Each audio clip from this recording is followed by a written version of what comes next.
nayo. Na Mheshimiwa Spika, nikiwa namalizia, kipekee kabisa kwa kihistoria kabisa niwapongeze timu ya Singida kwa kuwafunga Simba liingie kwenye Hansard. Goli 3-1 ni ushindi mkubwa sana, mambo yaliyotokea kule Babati. Na nimemuomba radhi Mheshimiwa Waziri Mkuu kwamba sikuwatuma, mimi nilikuwa kwenye majukumu alionituma, kwa hiyo hayo walifanya tu wenyewe na wamefuzu kucheza fainali. Hiyo ni hatua kubwa, na Mheshimiwa Kingu pamoja na wabunge wa Singida wanakusubiri Mheshimiwa Spika upongeze kama unavyofanyaga kwa timu zingine. Mwisho kabisa, napenda kukushukuru tena wewe mwenyewe Mheshimiwa Spika kwa kunipa fursa ya kuwasilisha hoja hii ndani ya bunge lako tukufu. Mheshimiwa Spika na waheshimiwa wabunge na umma wa Tanzania, umesikiliza kwa umakini, na narudia tena, wasikose kusikiliza bajeti kuu ya serikali itakayoelezea mafanikio ya kihistoria yaliyofikiwa katika nchi yetu chini ya uongozi wa Dr. Samia Suluhu Hassan, tutakayowasilisha tarehe 12 Alhamisi ya wiki ijayo, panapo majaliwa ya Mwenyezi Mungu. Hotuba hii inapatikana katika tovuti ya Wizara ya Fedha ambayo ni www.mof.go.tz.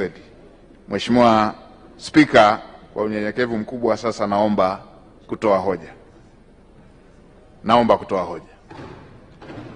Waheshimiwa wabunge, hoja imeungwa mkono. Asanteni sana. Asante sana Mheshimiwa Waziri. Kabla hatujaendelea, wapo wageni ambao wako hapa ndani, ni watangaze kwanza, kisha tutamleta mwenyekiti aje asome taarifa yake.